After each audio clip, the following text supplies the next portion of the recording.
বলিউডের ঝলমলে দুনিয়ায় প্রেমের গল্পের অভাব নেই, কিন্তু কিছু সম্পর্ক সময়ের সঙ্গে আরো গভীর হয়ে ওঠে। অক্ষয় কুমার ও টুইঙ্কেল খান্নার প্রেম কাহিনী ও ঠিক তেমনই এক গল্প, যেখানে ছিল প্রথম দেখার আকর্ষণ, মজার খুনসুটি, একে অপরকে বোঝার চেষ্টা, আর শেষ পর্যন্ত বিয়ের বন্ধনে আবদ্ধ হওয়ার সিদ্ধান্ত। একদিকে বলিউডের খিলাড়ি অক্ষয় কুমার, অন্যদিকে রাজেশ খান্না ও ডিম্পল কপাডিয়ার মেয়ে টুইঙ্কেল। দুজনের ব্যক্তিত্ব ছিল একেবারেই আলাদা। তাহলে কিভাবে শুরু হয়েছিল তাদের প্রেম?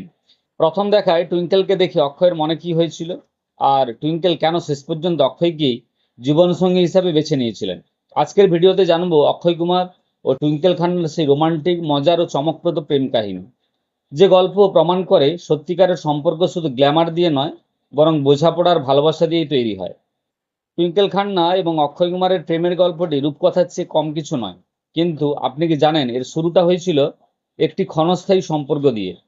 টুইঙ্কেল খান্না একটি সাক্ষাৎকারে বলেছেন, আমি একটি দীর্ঘস্থায়ী সম্পর্ক থেকে বেরিয়ে এসেছিলাম এবং আমি আমার জীবনে প্রথমবারের মতো একটি ক্ষণস্থায়ী সম্পর্ক করতে চেয়েছিলাম। দীর্ঘ সম্পর্ক ভাঙার পর টুইঙ্কেল কেবল 15 দিনের জন্য একটি সম্পর্কে জড়াতে চেয়েছিলেন, কিন্তু অক্ষয়ের সাথে মিশে তার সেই ভাবনা বদলে যায়। ধীরে ধীরে তাদের বন্ধুত্ব প্রেমে রূপ নেয়।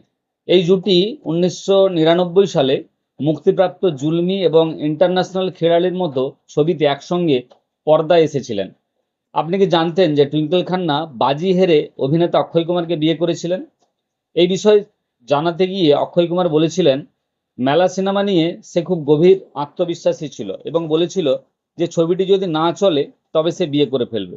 সৌভাগ্যবশত মেলা সিনেমাটি ফ্লপ হয় এবং আমরা বিয়ে করে ফেলি। মেলা সিনেমাটি 2000 সালে মুক্তি পায় এবং তার 1 বছর পর টুইঙ্কেল খান্না ও অক্ষয় কুমার বিয়ে করেন। 2001 সালের 17ই জানুয়ারি একটি ঘরোয়া ও অনাড়ম্বর অনুষ্ঠানে বিবাহ বন্ধনে আবদ্ধ হন তাঁরা।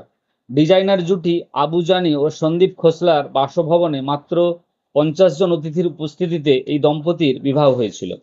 অভিনেতা আমির খান এবং পরিচালক ধর্মেশ দর্শন তাদের বিয়ের অল্প কয়েকজন অতিথির মধ্যে ছিলেন।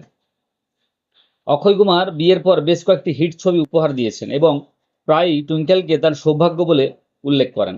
অক্ষয় কুমার অভিনীত প্যাডম্যান ছবিটি প্রযোজনা করেছেন টুইঙ্কেল খান্না, যেটি জাতীয় পুরস্কার জিতেছিল। 2002 সালে তাদের ছেলে আরবের জন্ম হয় এবং তারা বাবা মা হন। 2012 সালে তাদের একটি মেয়ে সন্তান হয়, তার নাম নিতারা।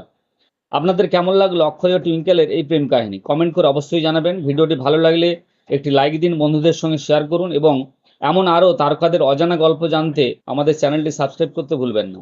আবার দেখা হবে নতুন একটি চমকপ্রদ ভিডিও নিয়ে। তাহলে আজকে চলে এই পর্যন্ত। নমস্কার।